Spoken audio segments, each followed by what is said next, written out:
النهارده كان معايا اوردرين، بس انا الحمد لله بعون ربنا قدرت في الوقت المناسب وقبل الوقت ان انا اسلمهم. نسمي بسم الله ونصلي على الرسول. انا طبعا النهارده انا هحكي لكم شويه تريكات بعملها لان الفيديو طويل جدا ومش هقدر اوصف لكم قد ايه انا عملت.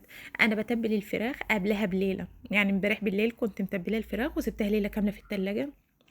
غزغزتها كده بالسكينه وحطيت لها الحاجه بتاعتها. طبعًا كل حاجة أنا بافرُم الحاجة في الخلاط أو في الكبة وباحُط عليها البهارات، مش بافرُم البهارات معاهم. حطيتها على شبكة كده وتحتها صينية في الفرن، ما باحطش عليها التتبيلة بتاعتها يا جماعة، هي بتتّبل كده عشان تطلع ناشفة وجميلة كده بالشكل ده.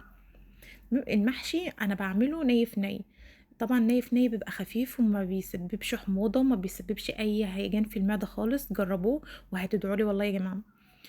نيجي لتعصيج اللحمة.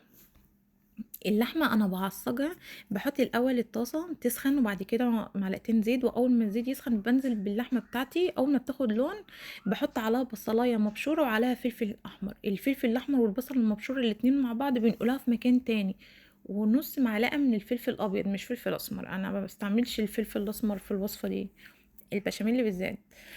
نيجي لتحمير الدقيق، معلقة الدقيق عليها كوباية لبن في البشاميل، أنا باحمّر الدقيق وباسيبه خالص يبرد خالص تمامًا، وأول ما بيبرد معايا باحط عليه اللبن مغلي عشان أعرف أتحكم فيه.